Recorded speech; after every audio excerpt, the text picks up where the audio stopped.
Welcome to a new episode of Books and Beyond from the Winter Park Library, recorded live in the recording studio at the library in beautiful Winter Park, Florida.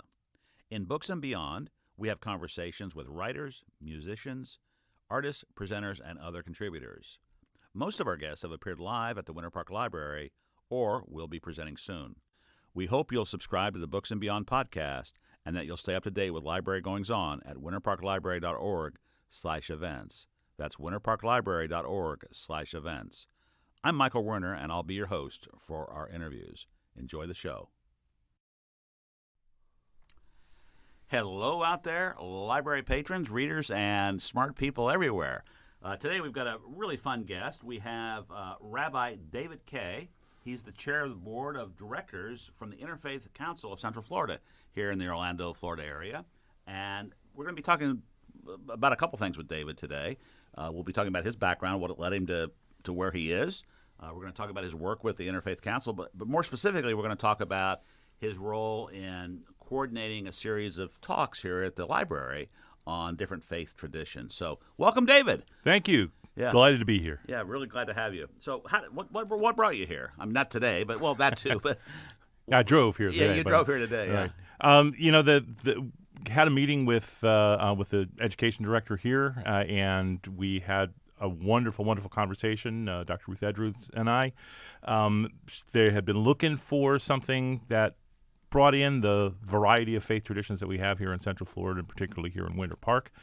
And, she green-lighted the program right away once we talked about it. Cool. And it was, we've been having a great time with it. We've been getting people in and exposing them to faith traditions that they know and some that they've never heard of before. Interesting. And this is the first year that's been offered here at the library? Yeah, there was a similar program several years back, but this is the first time this series where we've been focusing on a different faith tradition every month. And we're booked through the end of the year, so fantastic.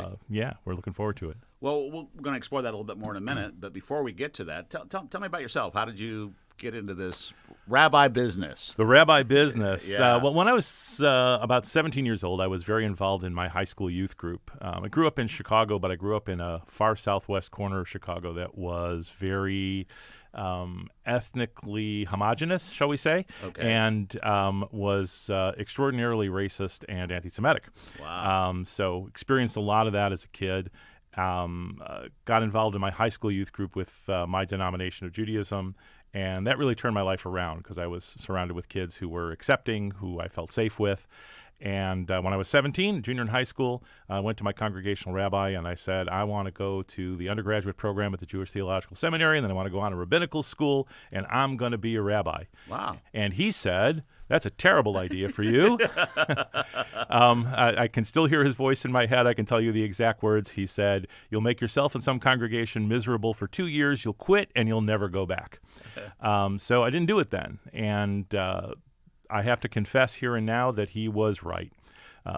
When I look back on myself when I was, in my late teens, early 20s, it would have been an unmitigated disaster. So I did all kinds of other things instead.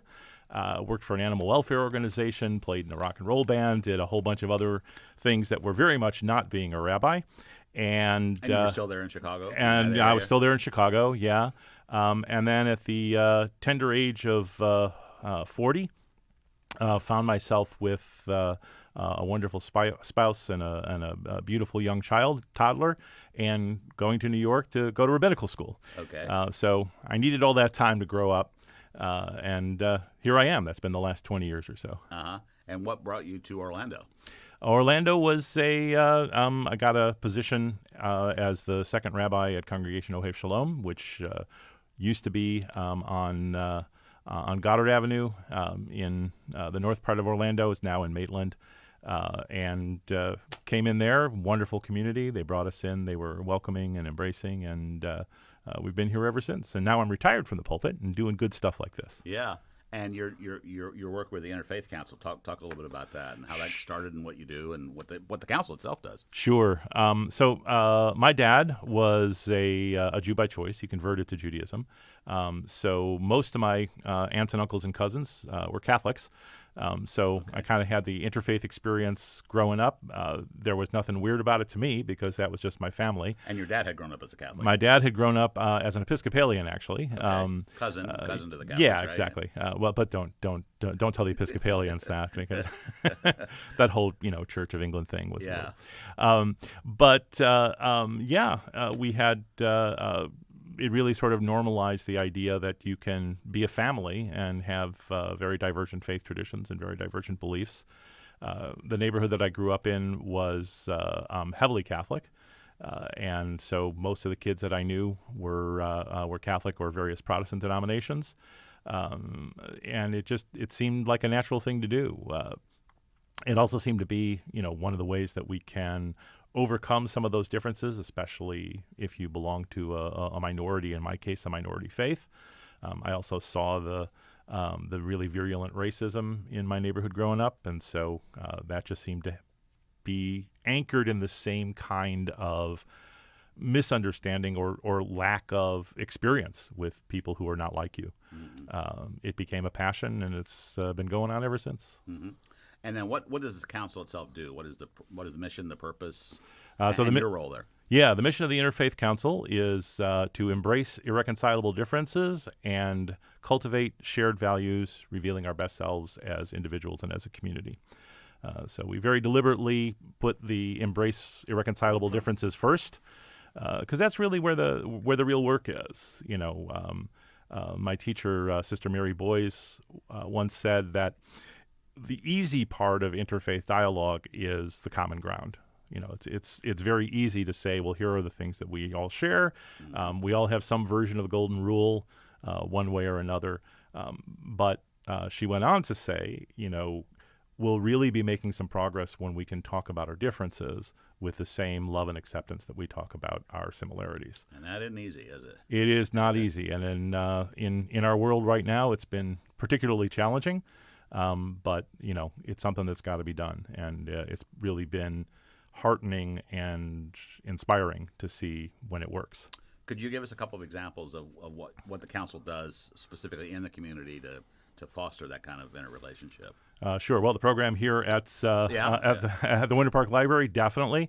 That's an opportunity for folks to hear from a knowledgeable practitioner of a faith tradition, to have their questions answered, and for there to have a lot of misunderstandings cleared up. People make assumptions, or you hear about what another faith tradition believes or practices through other eyes and ears. It's always best to get it from the source. So that's been a really important program that we've done. We've been involved, especially lately, in several dialogues, community conversations, because the relationship, especially right now, between the Jewish and the Muslim community is pretty fraught, and with the mainstream Christian communities as well, because there are differing perspectives on what's happening in the world. And we felt it was really important to have the hard conversations. Just as for instance, we have a traditions council, which are representatives of all of the various faith traditions that we represent on the Interfaith Council. Been drawing from those folks to be involved in these conversations. After the Hamas attack on October 7th, and just before the Israeli response, Imam Muhammad Musri, who's the president of the Islamic Society of Central Florida, and I published a statement in the Orlando Sentinel saying that, condemning the violence and condemning the attack, but also saying that we need to maintain our unity here in our community, that world events should not breed anger and resentment among neighbors here. Mm-hmm. So been a few other things like that. Did one on the Rollins campus, a few other places there having those really, really hard conversations. But now more than ever, those are the kind of conversations we've got to have, and they have to be done with respect and understanding, listening to each other's narratives. And, I listen to your narrative, and I have to accept the validity of your narrative for you. Mm-hmm. That's what you think. That's what you believe. That's your experience. I may disagree with it, but that doesn't mean I have invalidate it and say, no, your identity is wrong. I just have to hear it and embrace it and say it's different than mine, and I understand where you're coming from, and that gives us a foundation to continue the conversation. But if I just say, you know what, your perspective is just wrong. You're wrong, yeah. The conversation's over. You're never going to get anywhere. And I can imagine, though, it's got to be tough. I mean, just as a layperson, just looking at the political world, the deep divide we have, and people, it's almost impossible for me to understand certain perspectives, and I just don't get it. So how do you do that? It's really just maintaining the perspective that that person's perspective is their own. For whatever reasons, even though they're terribly wrong. Even if they're terribly wrong. Absolutely. Yes. But it's still theirs. They still own it. And if I do feel like there's something that really needs correction, really urgently needs correction, I have to be able to engage that person where they are. And if I start by saying, okay, so first of all, everything you think and believe is wrong. We're not going to make a next step. But if I say I'm listening, really listening to where you're coming from and what you're concerned about, we can usually get below the surface and find out what's happening more deeply in that person. A lot of times it's linked to personal experience. Mm-hmm. A lot of times it's linked to something they've witnessed or something they've heard. And so if we can get to the factual basis of their perspective or of their opinion, then we can talk about that almost separate from that personal narrative, which is so much a part of their identity. The hardest thing to do is to get somebody to say, this thing that I believe, this thing that I have been holding as a truth, maybe I need to modify it. We tend to double down, even when we're confronted by facts that totally refute what we're saying and what we believe. Very interesting. Very, very interesting. And we could have a whole episode just Seriously. talking about that, or a series of episodes talking about that. Yeah, very, very interesting. Okay, let's move on to talking about what's going on here at the library, and some of the questions I have, and we're happy to take this any direction you'd like to. I want to give a little shout out to the podcast editor and producer, which is Jeremy Zorn. He has a background in religious studies, so he helped me form some of the questions that I was going to ask you. So let's start off with the easy ones.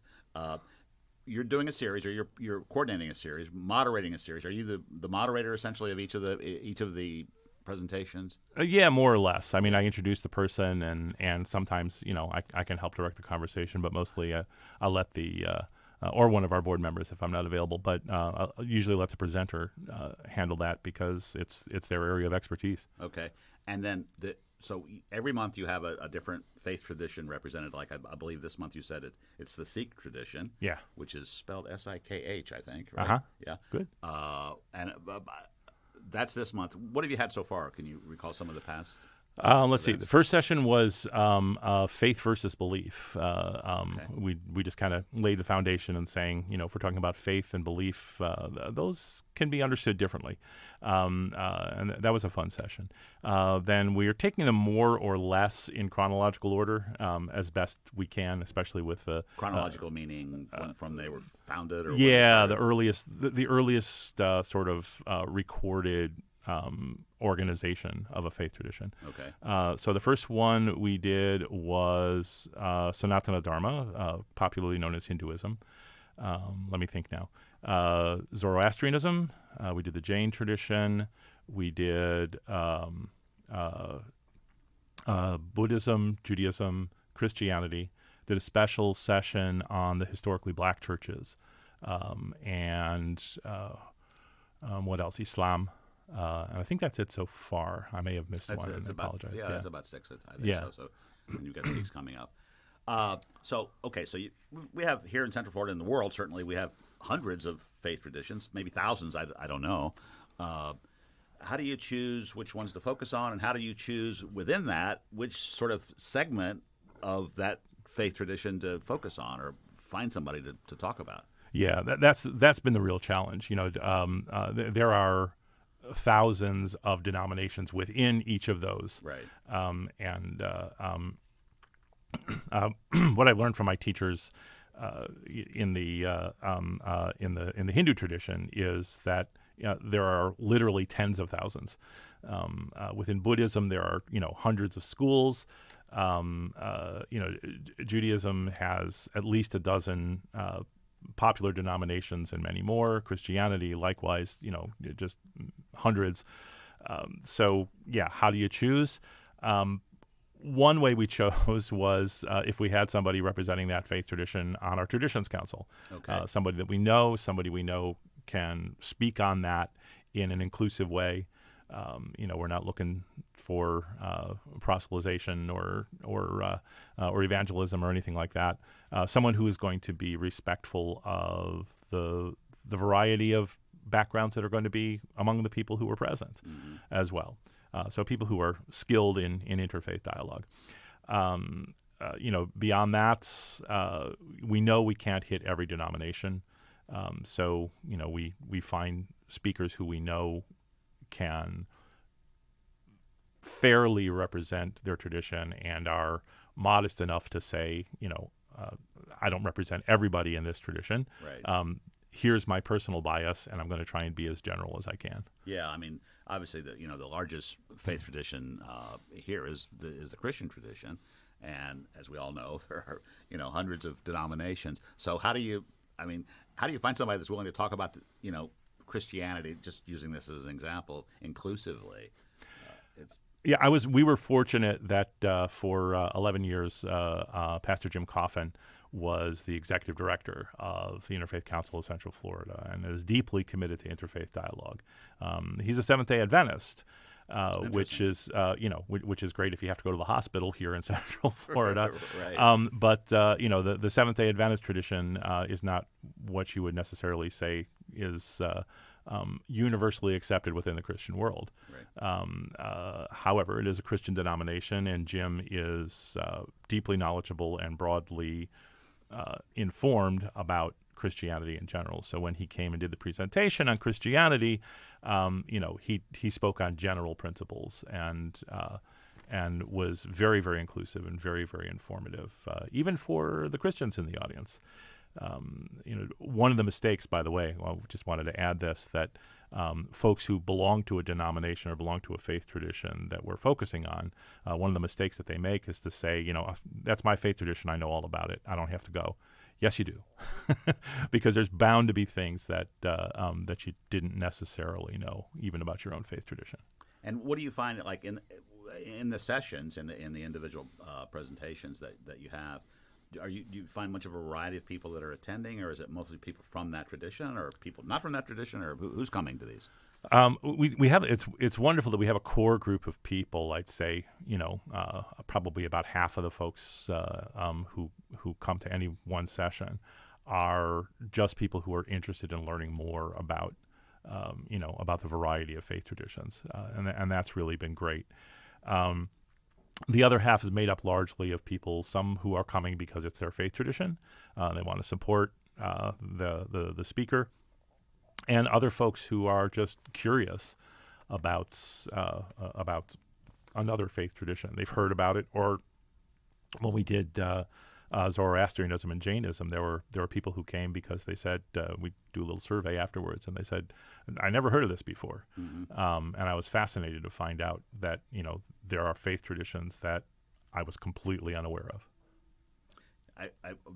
I remember an old anti-war song. I think it was a Donovan song that mentions the Jains, and I'd never heard of them before that. But I mean, that was many, many years ago. So it was interesting that it was one of the ones that you're using here. Yeah. So what do you think somebody who's not of that faith tradition can get out of learning about another one? Particularly if it's really opposed to, or really very different than their own. Yeah. Well, the first thing they usually find out actually is, seeing people come in with very clearly, I want to hear this because I know they're wrong. Yeah, I'm going to be. And one of the things that happens, and you can see it happen on their face, is that they are somewhat surprised to find out that there are actually things that they agree with in that faith tradition. Now, there are fundamental theological things that they disagree with. I was particularly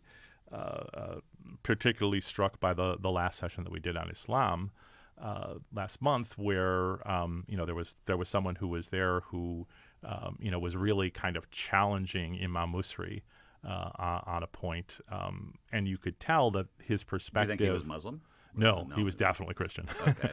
But he just could not wrap his mind around a fundamental theological difference, and that was exactly what this program is all about: is to have that conversation and to and to find where those blocks are in understanding a perspective which is completely unlike your own. Mm-hmm. Another question for you. I could have 1,000 questions here. We'll try to keep them to a minimum, or not a minimum, but we'll try to cut them short a little bit. Okay, so let's assume that I'm just hypothetically, I'm an agnostic or an atheist. What am I going to get out of learning about all this stuff? If you're open to it, and by the way, one of the traditions that we have represented on our Traditions Council, and one of the presentations we're going to have in this series is on humanism. Okay. We have a representative of the Central Florida Free Thought community who not only is on our Traditions Council, but they're also represented on our board. As they like to say, we're your friendly neighborhood agnostics and atheists. And we have some wonderful conversations, great mutual respect. And look, that represents a significant part and a growing part of the population.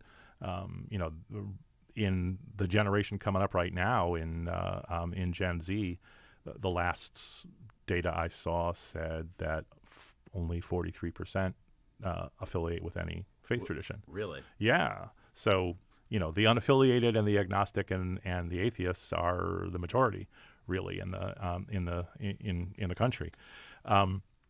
So I think what they would get out of it, excuse me, is not only will they see themselves represented in one of the sessions, but I'll quote my father here: you cannot have you cannot have a foe that you do not see. And if you take your stand as I'm against that, I don't believe that, what is that you don't believe in? And usually when I've spoken with folks who are agnostic, or even who claim to be atheist, and we have a deeper conversation, what I usually hear is, well, look, I just can't believe in some man in a white robe with a long beard sitting on a throne in the sky controlling everything. And my response is, yeah, neither can I, because that's not the way I see it. Mm-hmm. So there are misapprehensions, even in, sounds a little ironic, but even among those who don't believe. And it's great to know who your neighbors are. So there's denominations within the agnostic community, essentially. Essentially, yeah. Well, David, what could that mean? Well, I'll tell you what that means. It means it's time for the rapid fire Q&A. Are you ready? Hit me. All right, we're gonna hit you. Just some random questions here, and if you would, just keep your answers to a brief statement. Couple words, a sentence, something like that. You're gonna ask a rabbi to have a. All right. I'll do my best, man. Well, they gave me the challenge. Do you have a favorite movie? Gone with the Wind. Gone with the Wind. Interesting. How about a favorite saying or quote? This is from A League of Their Own. Of course, it's hard. If it wasn't hard, everybody would do it. Okay. Tonight, it's dinner. You can have anything you want. What are you going to have? Oh, I'm going to have a Samson burger and a spinach wrap from Ethos. Ah, okay, good. What's the best advice you ever received? Maybe from your dad. I'm going to guess it's from your dad. The best advice I ever received was actually was from my mom. Is kill him with kindness. Okay. You have always had an interest in Judaism and in religious traditions, it seems. I mean, at least from your teenage years. If you hadn't gone in that direction, what do you think you might have done as a career? As a career, yeah. Wow. I would have loved to have been a professional musician. Yeah, I think that would be about it. What do you play? I play guitar and sing and write an occasional song. Okay. Do you still play? Yeah, mostly for my own amusement. But Yeah. yeah. Okay. A favorite nonfiction author? Favorite nonfiction author? I just finished reading a book by Malcolm Gladwell called Talking to Strangers, and it was Okay. really helpful. I've heard of that one. I Yeah. know of Malcolm. Yeah, no, I Yeah. haven't read that particular one. Okay, you're here in Central Florida. If you didn't live here, where would you like to live? Where else would you be? Where else would I be? Probably New Orleans or Aruba. Okay, those Very different. Very different. Yeah. Okay, there's back to food. This item has 0 calories. What would you have every day? Oh What man, could you have every day? double fudge chocolate cake. Okay. Have you ever had the Linda's fudge cake, by the way? No. You try Linda's fudge cake from, All what's it called? The Cheesecake Factory. Oh, Oh, okay. it is so good. All right. One of my daughters, every time she comes into town, she goes. I always have a piece waiting for her because she loves that. On my list. All right. Where would you like to go that you've never been? Where would I like to? Oh, geez. Oh, there's so many places. Right now, I think it would be Western Europe and some of the very depressing sounding, but some of the locations of where the camps were during World War II. Okay. You have not been. Have not been there. Okay. No.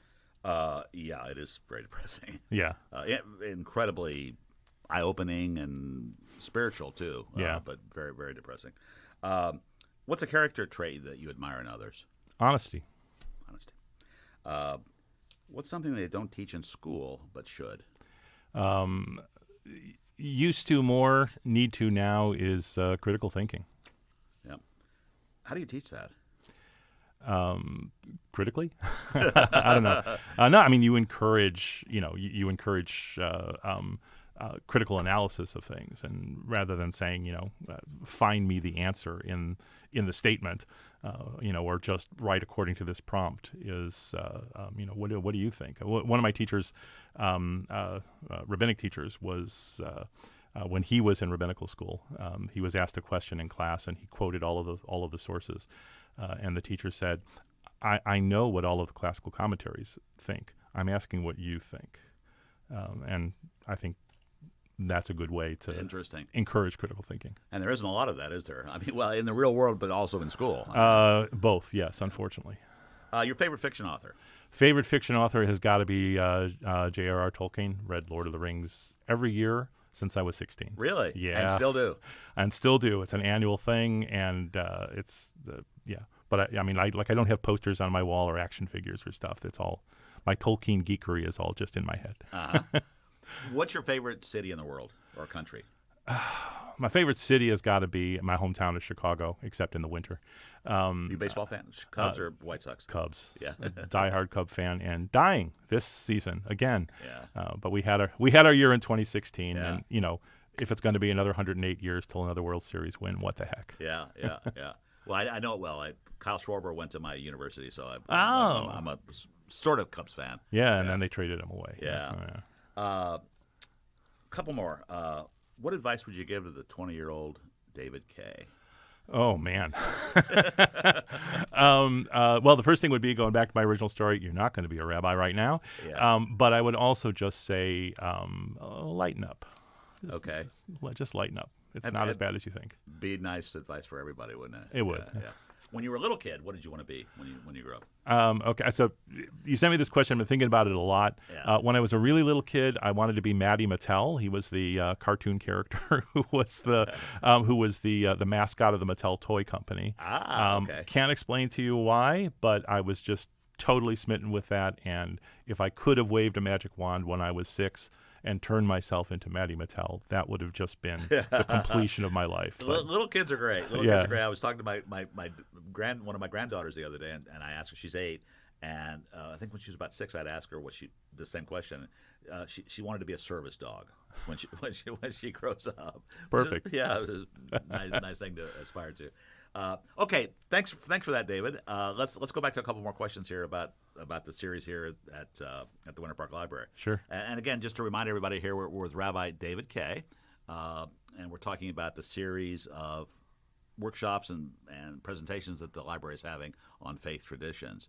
and this month it's the Sikh tradition. Which, do you know the date for that, David? Offhand? I want to say it's up. July 8th. July 8th. Okay, Yeah. so that'll be next Monday. It's this coming Monday, Yeah. noon to 1 o'clock. They're all noontime. They're all noontime sessions. Okay, and for people that have not been here, they're open to the community.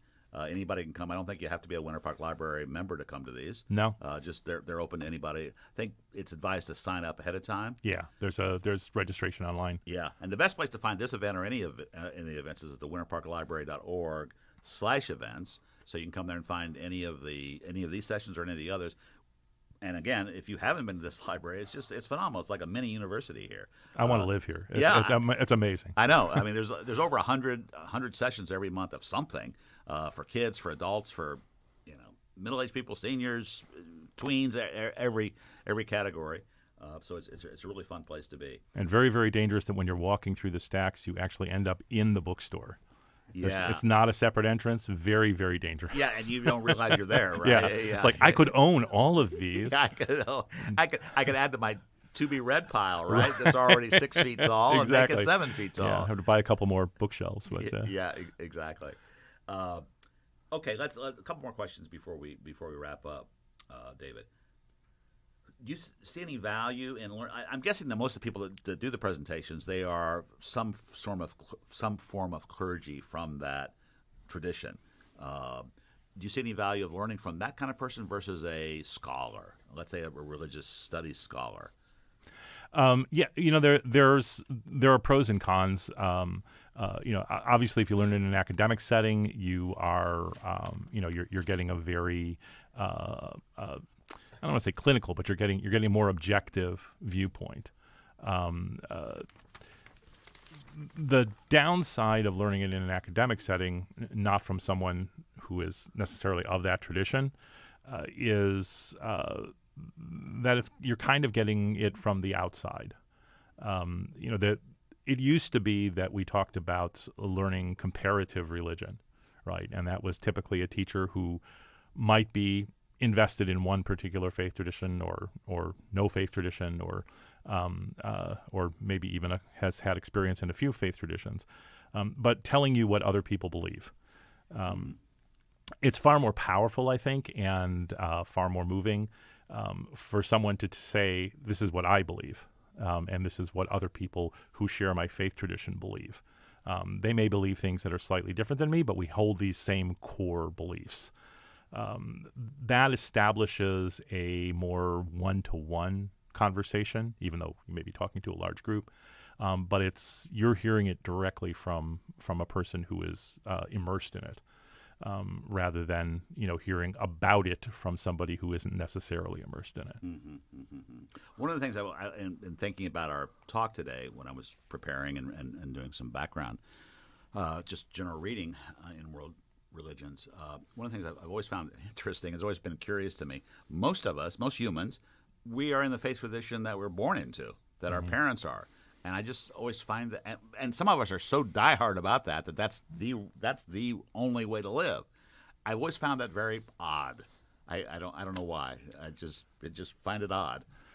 Yeah, I mean it's for some traditions, I mean like my own in Judaism, there's a peoplehood identity as well as a religious identity, and in fact when people do convert to Judaism, we don't say welcome to the Jewish religion, we say welcome to the Jewish people. So that there is this sort of almost biological connection to one another. That's a little bit different. Islam has a very similar sort of thing. You join the ummah, you join the people, not necessarily the faith. In fact, in Islam, the conversion to Islam is in many ways simpler than conversion to Judaism. You make a statement, kind of similar with Christianity as well. You accept a core tenet, and you're part of the faith. Right. So it can it has that idea of continuing in your family's tradition has cultural value as well, and cultural legitimacy.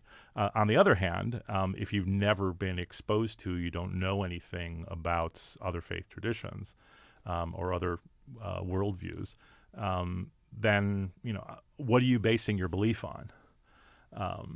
And so it's a good thing. I think it's a healthy thing to attend a series like this, find out about stuff, and even see how other faith traditions function, how they work, what do they do, what's important to them, visit their locations. We used to do our seventh graders before they became bar and bat mitzvah at my synagogue. I used to bring speakers in from different faith traditions to speak with them. Our education director said, "This is great, but it's all happening on our turf. We need to hear those same things, but we need to hear those same things where those faith traditions live." And so now they make excursions to a church, to a masjid, to a gurdwara. Yeah. Okay. Yeah, I've just always found that just incredibly fascinating. Yeah. And just how the whole religious identity happens to a person. Yeah. Yeah. Well, before we wrap up, David, let me ask you: is there anything else you want to share with us about the series, about what's coming up, just religion in general, world religions? There's a saying amongst the Taoists, and I should mention, since that I do take my own advice.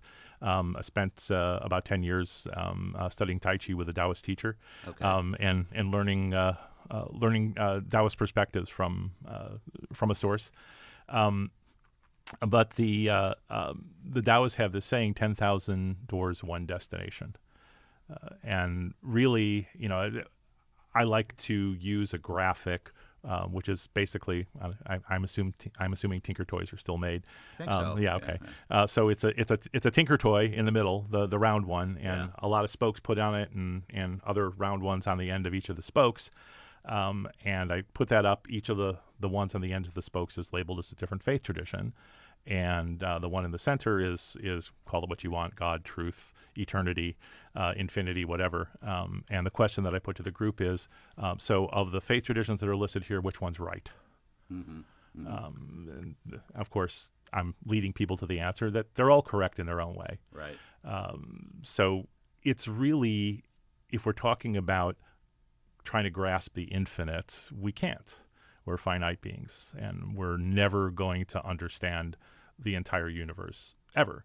And one of the first challenges of faith or belief is accepting that as a fact. You're never going to know it all. And no one faith tradition knows it all. And in fact, all faith traditions combined don't know it all.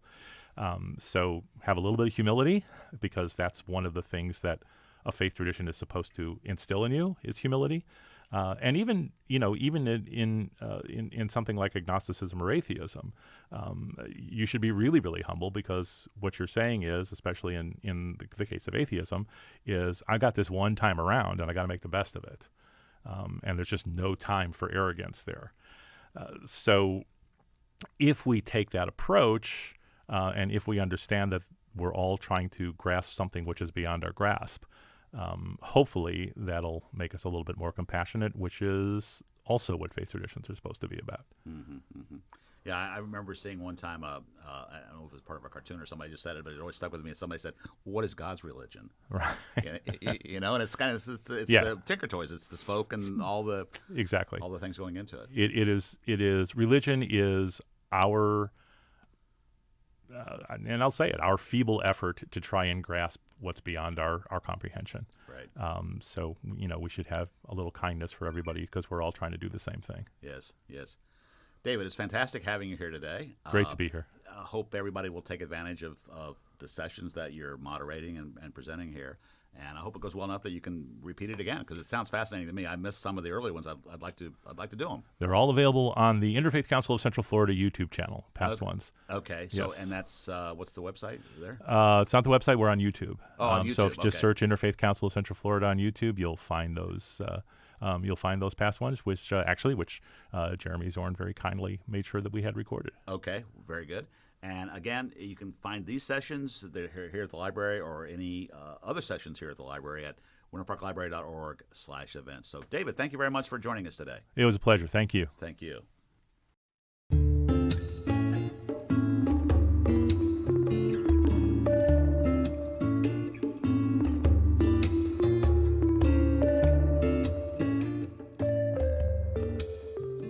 Thanks for joining us for another episode of Books and Beyond from the Winter Park Library. This podcast would not be possible without the generous help and support from the library staff, and especially from Jeremy Zorn. Jeremy's official title is Public Services Librarian, but he does many things here at the library, including producing this podcast. We can't do this without you, Jeremy. Our theme music is from the song Don't Go by Bovine Joe and the Buffalo Herd. That's Herd spelled H-E-A-R-D. We hope you'll let your friends and others know about this podcast and that you'll come by the library for one of our offerings, which you can find at winterparklibrary.org/events. That's winterparklibrary.org/events. If you have questions or suggestions for the podcast or just want to talk about Books and Beyond, please send an email to podcast@winterparklibrary.org. That's an email to podcast@winterparklibrary.org. Remember that the Winter Park Library promotes the free and open exchange of ideas and does not attempt to control or take responsibility for any opinions that may be expressed in this podcast. Opinions expressed in this podcast do not constitute or imply an endorsement or a reflection of the library's policies or beliefs. This is Michael Werner, wishing you well until our next episode of Books and Beyond.